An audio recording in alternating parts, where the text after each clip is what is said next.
징역 12년 구형에 징역 5년 실형 선고. 네, 이재용 삼성전자 부회장에 대한 법원의 1심 선고 어떻게 봐야 할까요? 또 앞으로 박근혜 최순실 재판에 어떤 영향을 미치게 될까요?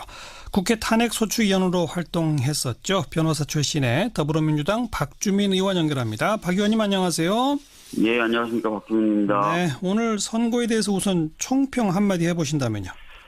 예, 우선은 국내 최대 기업이라고 할 수 있는 삼성이 관여되어 있기 때문에 혹시나 법원이 그런 부분을 지나치게 신경 써서 거의 대부분의 어떤 혐의에 대해서 무죄를 선고하지 않을까 이런 걱정도 했었는데요. 예. 그런 걱정과는 달리 일단은 모든 혐의에 대해서 부분적으로 무죄를 인정한 부분도 있지만 예. 무죄를 했고 그래서 그런 부분에 대해서 일정 정도 긍정적으로 생각합니다. 다만 네. 사실 양형을 높일 수 있는 요소들 그리고 특히 이제 꼭 인정돼야 된다고 생각했던 부분들에 대해서 좀 무죄가 선고되면서 양형 자체가 약하게 나왔던 부분 이런 부분은 좀 아쉬운 점으로 지적할 수 있을 것 같습니다. 네, 먼저 적용된 혐의가 5가지인데 그 가운데 뇌물 공여에 대해서 K스포츠 미르재단에 돈 낸 거는 그건 뇌물이 아니다. 하지만 네, 정유라 지원 또 동계스포츠 영재센터 지원 이런 것들은 다 뇌물이다. 이렇게 본 것에 대해서 어떻게 보세요?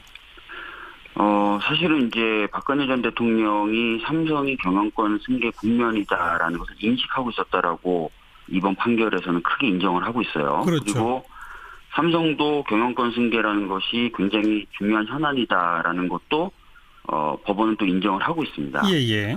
그렇게 큰 틀에서는 인정을 하면서도 어떠한 지원행위는 뇌물에 해당하고 어떠한 지원행위는 뇌물에 해당하지 않는다고 좀 판단을 한 것이 그렇죠. 논리적으로 제가 봤을 때는 좀 정합성이 떨어지는 것 같고요. 예. 그러다 보니까 이제 아까 말씀드렸던 것처럼 K스포츠나 미르 같은 경우에 이제 뇌물 액수가 굉장히 많지 않습니까? 예. 그런 부분들을 오히려 좀 무죄로 만들어주면서 양형을 좀 떨어뜨리려고 예. 약간 전체적인 논리 체계와 맞지 않는 예. 그런 판단을 한 것 아닌가라는 아쉬움이 좀 있습니다. 네. 이렇게도 볼 수 있지 않을까요? K스포츠와 미르재단은 삼성만 딱 돈을 낸 게 아니라 다른 모든 재벌 기업들이 돈을 내고 했으니까 이거는 삼성만 특혜를 받기 위해서 뇌물 냈다라고 보기는 좀 어렵다. 이런 시각으로 보진 않았을까요? 근데 아까 말씀드렸듯이 삼성이 경영권 승계 국면이라는 걸 인식하고 있었다는 것이죠. 예. 그리고 그런 어떤 국면을 이용해야 되겠다라고 판단을 하고 있었다는 것까지도 다 법원이 인정하고 있었다는 것이죠. 예. 그리고 이제 실제로 과거의 어떤 다른 사례들을 보면은 대통령 같은 경우에 국정 전반을 통할하지 않습니까? 그렇죠. 대통령의 경우에는 포괄적 뇌물죄라는 법리를 사용합니다. 예. 그렇기 때문에 그런 어떤 과거의 사례라든지 아까 말씀드렸던 이번 판결에서의 사실 인정을 조합해서 보면은 네. 삼성에게 이제 K스포츠나 미르에게 지원금을 내도록 한 거 이런 것도 사실은 뇌물죄로 충분히 볼 수 있는 부분이라는 것이죠. 예. 이건 아무튼 2심에서 다시 또 다투어지겠죠. 네. 그리고 어쨌든 부분적이지만 정유라 지원, 동계스포츠 영재센터 지원 등등이 뇌물로 인정이 되니까 특가법이 적용이 되고 재산 국외 도피, 범죄 수익 은닉 규제 처벌, 국회 위증죄 이건 이제 자동으로 다 연결이 되는 거죠. 예, 사실상 연결이 되는 부분이어가지고 예. 줄줄이 이제 인정이 된 것으로 봐야 될 겁니다. 그런데 네. 사실은 이제 국외 재산 도피의 경우에 예. 그 액수가 50억을 넘으면은 예. 10년 이상의 징역에 처해지게 됩니다. 그래요. 그런데 이 부분에 있어서도 사실은 약간 좀 애매하게 예. 그 코어 스포츠로 송금한 부분만 예. 해외 재산 도피죄를 인정을 하고 예. 뒤에 있었던 그 삼성 승마단을 지원하기 위한 명목으로 보냈다는 부분에 대해서는 예. 무죄를 선고해 줍니다. 그러면서 이제 5년이라는 실형을 받을 수 있도록 한 것인데요. 예. 제가 봤을 때도 이 부분도 좀 논리적으로 좀 부족한 것 아닌가라는 느낌이 들 수가 없습니다. 예. 네. 그리고 재판부가 이런 표현도 썼네요. 피고인들이 대통령에게 적극적으로 청탁하고 뇌물을 공유했다기보다 대통령의 적극적인 요구에 수동적으로 응한 것으로 보인다. 이건 무슨 뜻일까요? 사실은 이제 재판부가 이 부분을 판단함에 있어서도 약간 자신 없어 한 것 아닌가? 아니면 약간의 탈출구를 열어준 것 아닌가라는 의심을 갖게 되는데요. 예. 예전부터 삼성은 계속해서 자신들이 이런 금전이라든지 이익을 제공한 것이 뇌물적 성격보다는 강요에 의한 것이다라고 주장을 해왔었습니다. 그랬죠. 그래서 이 문구만을 보면은 사실상 그 강요에 의해서 수동적으로 금품을 제공한 것이다라는 느낌을 지울 수가 없거든요. 네. 그래서 이 부분도 나름 삼성 쪽이 이제 항소심이라든지 상고심에 가서 다툴 수 있는 예. 여지를 좀 확보해 준 것 아닌가라는 느낌을 지우기가 좀 어렵습니다. 그리고 또 하나 이런 문장이 있습니다. 이 부회장의 승계 작업 추진이 개인 이익만을 위한 게 아니라는 점도 양형에 감안했다. 이건 또 무슨 말일까요? 그 부분이 그 부분도 역시 답답하죠. 그러니까 뇌물을 줬는데 뇌물을 줘서 이루려고 했던 게 경영권 승계라는 것입니다. 예. 경영권 승계라든지 이런 것이 어떻게 이재용한테만 이롭겠느냐. 삼성 전체한테도 이익이 될 만한 일이다라고 법원은 본 것이죠. 그런데 회사 돈을 가지고 특정한 어떤 개인이 회사에 대한 지배력을 강화하는 것을 과연 이것을 그러면은 그룹에도 이익이 될 수 있었다라는 식으로 판단하는 것이 맞느냐라는 생각이 들고요. 아까 말씀드렸던 것처럼 사실 이 사건의 출발점은 이재용이라는 사람이 삼성에 대한 지배력을 강화하고자 하는 데서부터 출발했는데 그런 부분에 대해서 좀 너무 약하게 판단한 것 아닌가라는 생각이 자꾸 든다는 것이죠. 그 판결문에 제가 조금 아까 읽은 이 부회장 승계 작업 추진이 개인 이익만을 위한 게 아니다라는 표현도 있지만 또 그 앞에는 청탁 대상이었던 승계로 인한 이익을 가장 많이 향유할 지위에 있고 범행 전반에 미친 영향이 가장 큰 사람은 이재용이다. 또 이런 표현도 있거든요. 그러니까 약간 계속해서 이게 이 사건의 출발점이 이재용이라는 사람의 어떤 삼성 전반에 대한 지배력 강화라는 걸 인정하면서도 또 한편으로는 자꾸 여기저기 이제 빠져나갈 구멍들이 만들어져 있는 그런 판결문처럼 보인다는 것이죠. 예. 그럼 한마디로 말하면 이걸 무죄로 다 할 수는 없다. 유죄는 유죄인데 그러나 형량은 좀 낮춰야 되겠고 또 2심에 가서 변호인단이 좀 다툴 수 있는 여지도 좀 남겨야 되겠다. 이런 겁니까? 솔직히 말씀드리면 제가 받은 느낌은 좀 그렇습니다. 형량을 좀 낮추고 그다음에 이번에 아시다시피 장량 강경을 하지 않았습니다. 그냥 규정되어 있는 법정형과 처단형에서 가장 낮은 형을 선고한 거예요. 네. 그러면 항소심에서는 그것을 기반으로 해서 판단하면서 장량 감경 이런 걸 시도할 수가 있죠. 그게 뭐죠? 장량 감경? 여러 가지 양형 사유를 감안해가지고 판사가 이 정도로 죄가 인정이 되지만 또 참작할 만한 사유가 있으니까 형은 이 정도만 선고한다라고 깎아주는 건데 실질적으로 1심에서는 그 깎아주는 것을 거의 안 했다는 것이죠. 안 했다는 것이죠. 근데 그러면서도 여러 가지 고려할 요소들을 써놨어요. 방금 말씀하신 것처럼 수동적이다라든지 또 이익을 받은 사람이 단순하게 이재용이 아니다라든지 이런 얘기 써놨기 때문에 이제 항소심에 가서 변호인단이 그런 부분을 집중적으로 공력을 하면은 항소심 재판부가 그래 그런 거 고려해가지고 내가 조금 형을 떨어뜨려 줄게 하면은 이제 집행유예가 가능한 형 밑으로 떨어질 수도 있다는 것이죠. 1심 재판부가 2심 재판부가 집행유예 선고할 수 있는 빌미를 판결문에 남겨놨다? 그런 느낌을 아까도 말씀드렸지만 조금 저는 강하게 받고 있습니다. 다음 변호인단은 바로 지금 요 대목들을 집중적으로 주장하게 되겠군요. 항소심에 가면. 실질적으로 이런 부분을 집중적으로 공략을 하려고 할 겁니다. 네. 그건 그렇고 나머지 삼성 임원진들에 대해서 최지성, 장충기 두 사람은 징역 4년의 법정 구속, 또 나머지 사람들은 집행유예. 이건 어떻게 보세요? 이것은 이제 이번 사건에 미래전략실 차원에서 관여는 돼 있다라는 것을 인정한 걸로 보는 거죠. 그렇죠. 단순하게 이제 이재용이라는 사람이 가장 크게 이익을 받았고 또 그런 범죄 행위에 가장 큰 동인을 가지고 있는 사람이지만 행위자는 이제 미래전략실 차원에서 같이 고민하고 이루어진 것으로 보여진다라고 판단을 한 것으로 생각됩니다. 네, 요 형량은 적절하다고 보세요?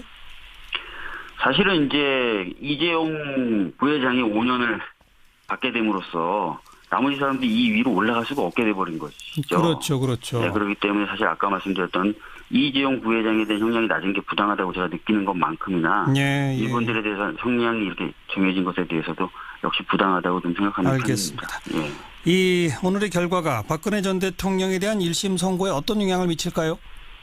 우선은 뇌물죄 자체는 이제 인정이 됐습니다. 그러니까 이제 이 부분에 대해서도 박근혜 전 대통령에게 그대로 이제 인정이 될 가능성이 있는데 K스포츠나 미르 이 부분이 가장 큰 규모의 뇌물 액수를 규정하고 있지 않습니까? 그렇죠. 이 부분이 지금 무죄가 나왔기 때문에 예. 역시 이 부분은 박근혜 전 대통령에게는 유리하게 작용이 될 것이고요. 예. 또 이 재단 설립 관련돼서 삼성이라는 기업에서 출연했던 돈이 뇌물성이 아니라고 했기 때문에 예. 이 재단에 출연했던 다른 재벌 기업들의 출연 행위도 뇌물로 평가되지 않을 가능성이 커졌습니다. 그렇죠. 예, 그렇게 되면은 이제 전반적으로 박근혜 전 대통령은 한결 가벼운 상태에서, 물론 이제 뇌물이라는 부분이 유죄로 인정될 가능성은 커졌지만 예. 그래도 양형이나 이런 부분에 있어서는 굉장히 좀 가벼워진 상태에서 재판을 받을 수도 있다, 이런 생각이 듭니다. 뇌물 액수가 현격히 줄어들게 된다 이거죠? 예, 그것뿐만 아니라 이제 뭐 여러 가지 다른 재벌들과의 관계에 있어서도 또 뇌물은 아니다라는 네. 얘기 될 수도 있어서 예. 박근혜 전 대통령뿐만 아니라 관련된 재벌들도 좀 한시름 덜었다, 뭐 네. 그럴 수도 있겠죠. 예. 네, 네. 최순실 씨에 대한 선고에는 또 어떤 영향을 미칠까요? 최순실 씨 같은 경우에도 이제 이 부분은 이제 뇌물 관련된 부분이 같이 이제 적용이 될 수 있을 것으로 보여지고요. 예. 근데 뭐 역시 마찬가지로 K스포츠나 미르 관련된 부분도 최순실 씨가 관여돼 있다고 봐왔던 것 아닙니까? 특검의 예, 경우에는. 예. 이제 그 부분에서 이제 뇌물성이라든지 이런 부분 다 빠져나갔기 때문에 역시 예. 이 부분에 대해서도 조금 더 최순실 씨도 방어하기가 좀 쉬워진 그런 네. 상황이 되지 않았을까 이렇게 생각합니다. 그런데 박근혜 전 대통령은 지금 뇌물이 뭐 아주 중요하긴 하지만 그거 말고도 네. 적용된 혐의가 굉장히 많잖아요. 이재용 물론입니다. 부회장보다 훨씬 더 많잖아요. 예, 물론입니다. 그렇게 되면 이 박근혜 전 대통령에 대한 선고량이 이재용 부회장보다 더 많을까요? 적을까요? 글쎄요, 그것도 좀 이제 봐야 되는데요. 지금 재판부가 제가 이제 아까 받았던 느낌을 말씀해 드렸지 않습니까? 예.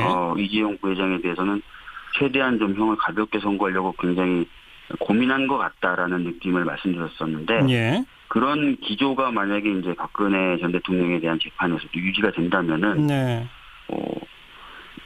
저희들이 원래 생각하거나 예상했던 형보다는 좀 적게 나올 수도 있겠죠.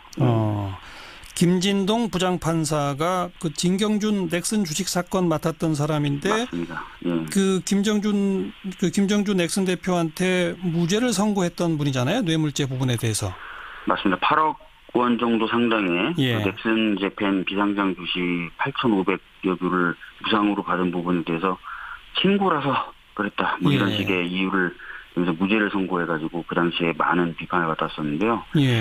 약간 좀 제가 봐도 이 기업범죄라든지 이런 부분에 있어서 너무 좀 관대한 잣대를 갖고 있는 것 아닌가라는 생각을 좀. 그 뇌물 부분은 2심에서 일부 뒤집혔죠? 예, 그렇습니다. 예. 그래요. 알겠습니다. 여기까지 말씀드릴게요. 고맙습니다. 예, 감사합니다. 네, 예. 더불어민주당의 박주민 의원이었습니다. 여긴 좀 어렵다. 이런 시각으로 보진 않았을까요? 근데 아까 말씀드렸듯이 그 삼성이 경영권 승계 국면이라는 걸 인식하고 있었다는 것이죠. 예. 그리고 그런 어떤 국면을 이용해야 되겠다라고 판단을 하고 있었다는 것까지도 다 법은 인정하고 있었다는 것이죠. 예.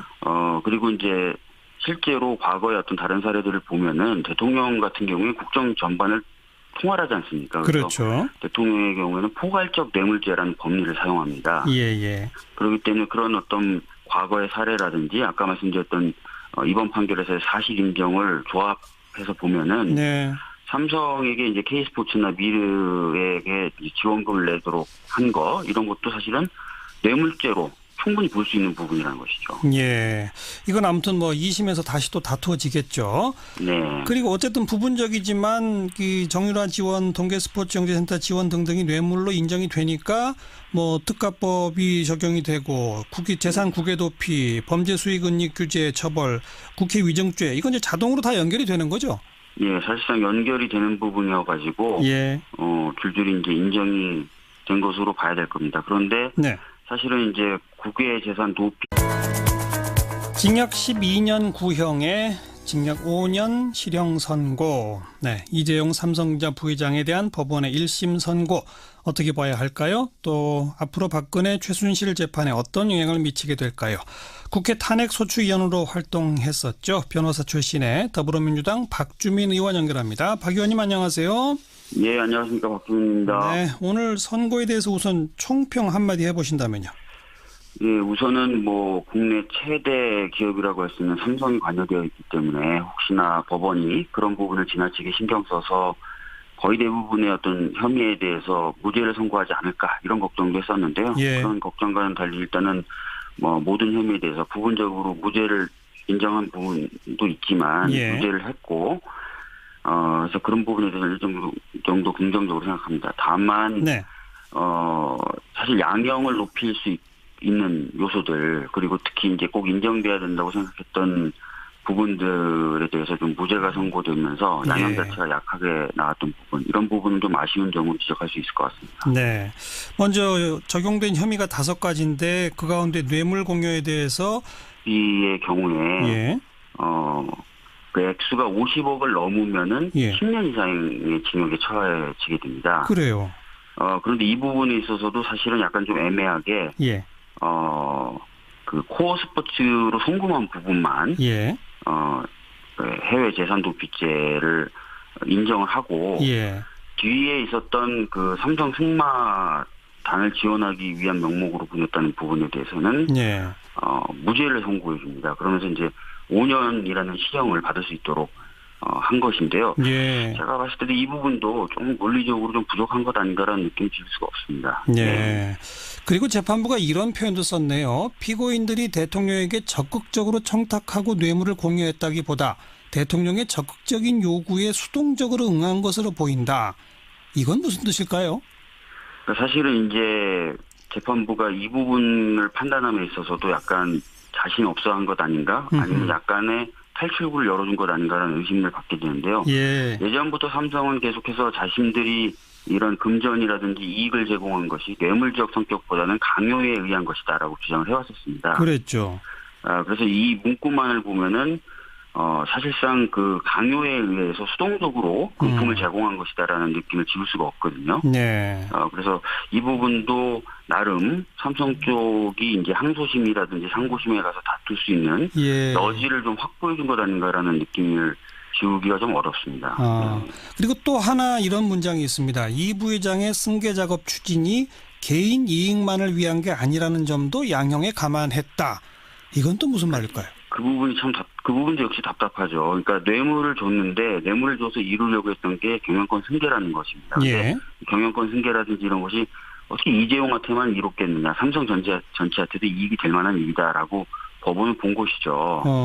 그런데 회사 돈을 가지고 특정한 어떤 개인이 회사에 대한 지배력을 강화하는 것을 과연 이것을 그러면은 그룹에도 이익이 될 수 있었다라는 예. 식으로 판단하는 것이 맞느냐라는 생각이 들고요. 예. 아까 말씀드렸던 것처럼 사실 이 사건의 출발점은 이재용이라는 사람이 삼성에 대한 지배력을 강화하고자 하는 데서부터 출발했는데 네. 그런 부분에 대해서 좀 너무 약하게 판단한 것 아닌가라는 생각이 자꾸 든다는 것이죠. 그 판결문에 제가 조금 아까 읽은 K스포츠 미르재단에 돈 낸 거는 그건 뇌물이 아니다. 하지만 네, 정유라 지원 또 동계스포츠 영재센터 지원 이런 것들은 다 뇌물이다. 이렇게 본 것에 대해서 어떻게 보세요? 사실은 이제 박근혜 전 대통령이 삼성이 경영권 승계 국면이다라는 것을 인식하고 있었다라고 이번 판결에서는 크게 인정을 하고 있어요. 그렇죠. 그리고 삼성도 경영권 승계라는 것이 굉장히 중요한 현안이다라는 것도 법원은 또 인정을 하고 있습니다. 예. 그렇게 큰 틀에서는 인정을 하면서도 어떠한 지원행위는 뇌물에 해당하고 어떠한 지원행위는 뇌물에 해당하지 않는다고 좀 판단을 한 것이 그렇죠. 논리적으로 제가 봤을 때는 좀 정합성이 떨어지는 것 같고요. 예. 그러다 보니까 이제 아까 말씀드렸던 것처럼 뭐 K스포츠나 미르 같은 경우에 이제 뇌물 액수가 굉장히 많지 않습니까? 예. 그런 부분들을 오히려 좀 무죄로 만들어주면서 양형을 좀 떨어뜨리려고 예. 약간 전체적인 논리 체계와 맞지 않는 예. 그런 판단한 것 아닌가라는 아쉬움이 좀 있습니다. 네. 이렇게도 볼 수 있지 않을까요? K스포츠와 미르재단은 삼성만 딱 돈을 낸 게 아니라 다른 모든 재벌 기업들이 돈을 내고 했으니까 이거는 삼성만 특혜를 받기 위해서 뇌물 냈다라고